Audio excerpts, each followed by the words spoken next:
জমির সীমানা বিবাদকে কেন্দ্র করে উত্তপ্ত রূপ নিল কাঞ্চনপুর। প্রতিবাদে কাঞ্চনপুর ধর্মনগর সড়ক অবরোধ করেন জয়শ্রীর ধনঞ্জয় পাড়া গ্রামের বাসিন্দারা, যার কারণে চরম সমস্যায় পড়েন স্কুল কলেজের ছাত্রছাত্রী, বিভিন্ন সরকারি দপ্তরের কর্মচারী থেকে শুরু করে সাধারণ জনগণ। পরে কাঞ্চনপুর মহকুমার ডিসিএম রাজীব ভট্টাচার্যের আশ্বাসে সড়ক অবরোধ প্রত্যাখ্যান করেন গ্রামবাসীরা। এদিকে কাঞ্চনপুর মহকুমার ডিসিএম রাজীব ভট্টাচার্য জানিয়েছেন, পানিসাগর এবং কাঞ্চনপুর মহকুমার তহসিল ও বন দপ্তরকে নিয়ে যৌথ ভেরিফিকেশনের মাধ্যমে সমস্যার সমাধান করা হবে। পরম্পরার মতন আমার দাদুর বাবা এর আগে কত বছর জানি আমরা এখানে বসবাস করছি।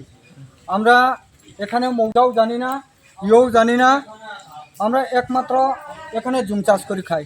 এর মধ্যে 2009-2013-তে আমরা সরকার দয়াইয়া বা আমরার ভাগ্য খুলিয়া এখানে পাট্টা দিছে। কিন্তু 2009 আজকে 2024 এখানে কোনো মৌজার কোনো প্রবলেম নাই, কোনো কিচ্ছু নাই। আমরা তহসিলতনে উজান মাছ মারা মৌজাকে পাট্টা দিছে, সঙ্গেও আছে এখনও। কিন্তু এখন হঠাৎ করে 2023-24-এ বংশুল মৌজা জুড়িয়ারে এটা কীভাবে হইয়া যায়, এটার বিরুদ্ধে আমরা অ্যাপ্লিকেশন দিছি, SDM-রে দিছি, ডিফু সাহেবরে দিছি, আমরা ডিএম সাহেবরেও দিছি।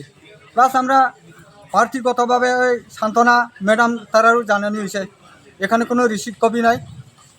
বিনয় ভূষণ দাস ওই পানিসাগর বা দামছড়া এখানের MLA তাইনেও জানানি হয়েছে, কিন্তু তারাও কোনো লক্ষ্য করে না। আমরা এখন কই যাই? এখন বাগান টাগান হয়েছে, আমরা না খাইয়া যদি আমরা 5 দিন কাম করি তাইলে 3 দিনের টাকা আমরা বাগান চারা কিনা লাগে।